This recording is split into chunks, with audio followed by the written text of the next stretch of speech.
I'm Julian. Hi, I'm Alice. We're from InvestaCrowd. Our mission at InvestaCrowd is to unlock real estate investment opportunities for all. And this is our weekly wrap-up on all things crowdfunding.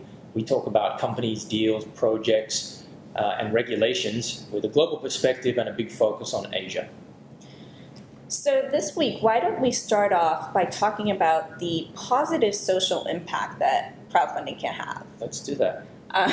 So we've all been hearing about Hurricane Matthew, which has been affecting the southeast coast of U.S. and in particular Haiti.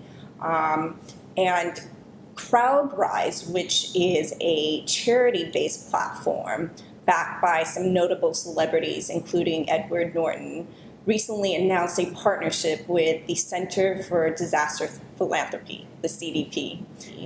This allows donors to contribute to causes that they believe in, and it has a more direct and effective impact on disaster relief.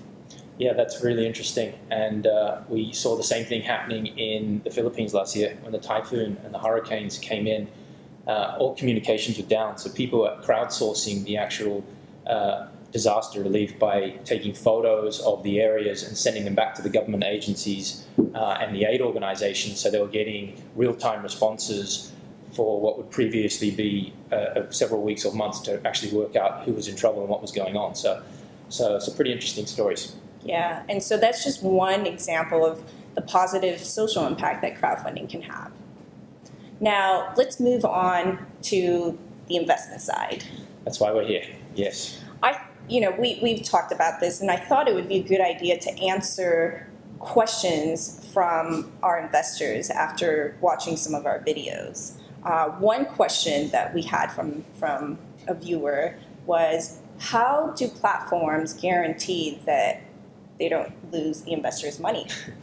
Yes, that's a great question. I think it's really about the different types of investments you can make on the platforms. Of course, with the charity and the rewards-based crowdfunding investments, platforms, they're not investments, so you're not expecting to get any money back. If you look at other types of crowdfunding, if it was the P2P space where you're loaning money to either a person or you're loaning money to a company, I think in the terms of the company's assets might be used as security, or the company's pledge of future revenues might be used as security for investors' investments. In terms of real estate investing, we think that's probably the most secure, because whether it's a debt or an equity investment, you do have the assets behind the investments. So they're asset-backed investments. You're hoping that there will be something there, even if the investment doesn't turn out exactly to go to plan.